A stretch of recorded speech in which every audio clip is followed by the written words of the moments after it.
5 zona rahasia di rumah minimalis agar barang tidak menumpuk, rumah rapi dan bersih. Sebelum lanjut lagi, jangan lupa untuk klik tombol subscribe, share, dan like ya. Bunda boleh juga klik tombol thanks atau terima kasih di kanan bawah. Oh iya, kalau Bunda punya usul atau ide tema video berikutnya, langsung aja komen di bawah ya. Makasih. Dan kita lanjut sekarang. Halo Bunda semua. Pernah nggak sih Bun, baru aja rumah kelihatan rapi. 5 menit kemudian, entah kenapa sudah kayak habis diserbu pasukan tak dikenal. Rasanya pengen protes ke semesta. Padahal yang bikin berantakan ya kita-kita juga. Rumah minimalis katanya bikin tenang. Tapi kok yang ada malah bikin emosi naik turun. Belum lagi komentar batin sendiri yang bilang, kok aku capek terus ya ngurus rumah.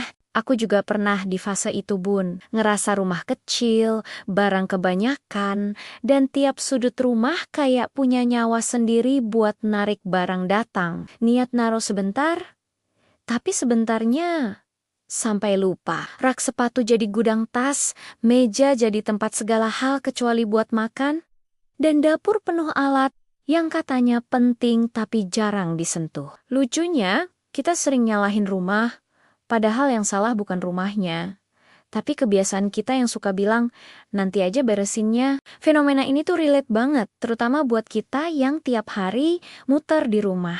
Capeknya bukan cuma fisik, tapi mental. Karena rumah yang penuh, bikin kepala ikut penuh. Tanpa sadar, rumah jadi cermin kondisi hati kita.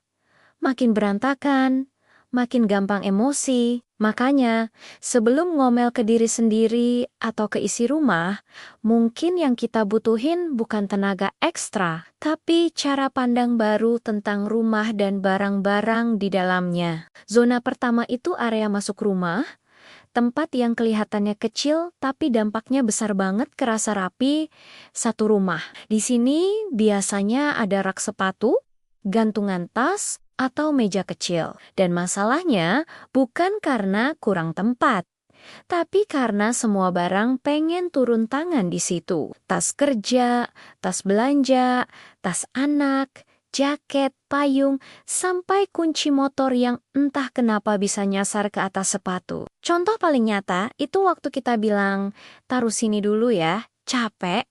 Dan kalimat dulu itu berubah jadi selamanya. Akhirnya setiap mau pergi, kita panik sendiri nyari barang, padahal barangnya ada, cuma ketimbun barang lain yang nggak punya rumah jelas. Area masuk rumah itu ibarat bahu kita, tempat naruh beban pertama kali pas pulang. Kalau di situ sudah penuh, capek mental langsung naik sebelum duduk. Solusi sederhananya bukan beli rak baru, tapi tegas sama fungsi. 1 gantungan khusus tas harian, 1 wadah khusus kunci, sepatu yang sering dipakai aja yang boleh nongkrong. Sisanya minggir. Rasanya tuh kayak pulang ke rumah yang bilang, sini istirahat dulu, bukan yang nyuruh beberes dulu. Zona kedua itu dapur, wilayah penuh cinta, tapi juga penuh drama. Dapur sering jadi tempat paling banyak alasan buat nimbun barang. Alat masak ini kan lucu, wajan ini kan promo, wadah ini kan bisa kepakai nanti. Akhirnya 1 laci bisa isinya sendok 3 jenis, padahal fungsinya sama. Contoh realnya itu saat kita mau masak telur dadar aja, tapi harus bongkar lemari dulu karena barangnya saling dorong. Bukan karena dapurnya kecil, tapi karena setiap alat nggak punya batas. Dapur minimalis itu bukan soal sedikit alat, tapi soal alur yang logis. Barang yang sering dipakai harus paling mudah dijangkau. Dan barang yang jarang dipakai, jangan pura-pura tinggal di depan. Misalnya rice cooker yang tiap hari dipakai, ya jangan disimpan di rak paling atas yang bikin kita jungkir balik. Dapur yang rapi itu bikin masak jadi ringan. Dan hati nggak gampang kesal cuma gara-gara nyari tutup panci. Zona ketiga itu semua jenis meja. Meja makan, meja tamu, meja kerja, bahkan meja kecil di sudut rumah. Kadang, meja itu terasa aneh. Dia kayak magnet. Semua barang pengen numpang hidup di situ. Botol minum, kertas, mainan anak, charger, bahkan barang yang kita sendiri lupa fungsinya. Awalnya cuma satu barang, lalu nambah dikit, dan tahu-tahu meja sudah nggak kelihatan permukaannya. Contoh paling relate itu meja makan yang niatnya buat makan bareng, tapi akhirnya jadi tempat transit semua barang satu rumah. Mau makan, malah harus geser barang dulu. Padahal, meja yang kosong itu efeknya besar banget. Rumah langsung kelihatan lega, dan kepala ikut lebih tenang. Trik kecilnya itu biasakan meja tidur kosong. Sebelum tidur, meja harus balik ke fungsi awalnya walaupun cuma butuh 5 menit. Zona keempat itu lemari, dan ini sering jadi sumber konflik batin. Kita sering bilang nggak punya baju, tapi lemari susah ditutup. Masalahnya bukan di jumlah lemari, tapi diisi yang nggak jujur. Baju yang sudah nggak nyaman, nggak cocok, atau cuma disimpan karena kenangan. Semuanya ikut tinggal. Akhirnya tiap pagi berdiri depan lemari sambil bengong, capek sebelum keluar rumah. Lemari yang terlalu penuh itu bikin energi bocor pelan-pelan. Contoh nyatanya saat kita butuh baju cepat, tapi malah keluar baju yang itu-itu lagi karena yang lain ribet diakses. Lemari ideal itu bukan yang penuh, tapi yang isinya bisa langsung dipakai. Sisakan ruang kosong, karena ruang kosong itu bikin kita bernapas. Zona kelima itu sudut-sudut rumah yang kelihatan gak penting. Pojok ruang tamu, belakang pintu, bawah tangga, atau sisi kulkas. Karena terlihat kosong, kita ngerasa aman naruh barang di situ. Awalnya satu kardus, lalu nambah tas, lalu nambah ember, dan tahu-tahu sudut itu jadi gudang mini. Kita sering bilang, kan di pojok gak kelihatan.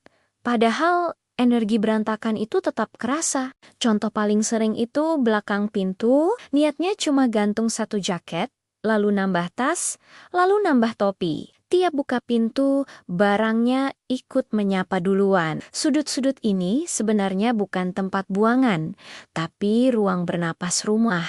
Kalau sudut dibiarkan kosong, rumah terasa lebih luas, tanpa nambah meter. Sudut kosong juga punya efek psikologis. Rumah jadi terasa lebih tenang karena mata punya tempat istirahat. Sama seperti hidup, kita juga butuh ruang kosong biar nggak sesak. Menata sudut bukan soal estetika doang, tapi soal menjaga ritme rumah dan penghuninya. Setiap zona ini sebenarnya bukan tentang aturan kaku, tapi tentang kesadaran kecil. Sadar bahwa barang butuh rumah, dan rumah butuh batas. Saat satu zona dibiarkan liar, zona lain ikut kena dampaknya. Rumah itu satu sistem, bukan kumpulan ruangan terpisah.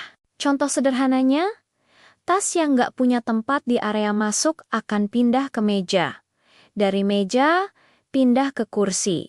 Dari kursi pindah ke sudut. Satu barang yang nggak jelas rumahnya bisa bikin satu rumah kelihatan berantakan. Menata zona itu bukan soal rajin seharian, tapi soal keputusan kecil yang diulang. Tiap kali mau naruh barang, tanya satu hal, ini rumahnya di mana? Kalau nggak ada jawabannya, berarti barang itu yang perlu dipikirkan, bukan rumahnya. Kadang ya bun, rumah berantakan itu bukan karena kita nggak bisa ngatur, tapi karena hidup kita lagi rame-ramenya. Pikiran penuh, hati capek, terus barang-barang ikut-ikutan numpuk. Kayak lagi arisan tanpa undangan. Dan lucunya, kita sering lebih galak sama diri sendiri daripada sama tumpukan barang itu. Padahal, yang perlu diberesin bukan cuma rumahnya, tapi juga ekspektasi kita yang pengen semuanya rapi terus tanpa jeda. Tapi tenang bun, rumah itu nggak lomba kebersihan. Nggak ada piala buat lemari paling kosong atau meja paling kinclong. Jadi nggak apa-apa. Kalau hari ini masih ada tas di kursi, mainan nyempil di pojok, atau dapur yang kelihatan hidup, karena itu tanda rumahnya dipakai, bukan museum. Yang penting Pelan-pelan kita kenal ritmenya, tahu kapan harus berhenti beli, tahu kapan harus dan tahu kapan harus bilang cukup. Jadi yuk mari bunda semua, kita rawat rumah seperti kita ngerawat diri sendiri. Nggak keras, nggak keburu sempurna, tapi konsisten dan penuh rasa sayang. Karena saat rumah mulai lega, biasanya hati juga ikut lapang. Dan besok kalau berantakan lagi pun nggak apa-apa. Toh kita sudah tahu caranya pulang ke rapi sambil senyum dan bilang, ya udah, besok kita beresin lagi. Terima kasih sudah menemani curhat dan ceritaku sampai akhir. Sampai ketemu lagi di episode berikutnya. Salam semangat, bunda semua.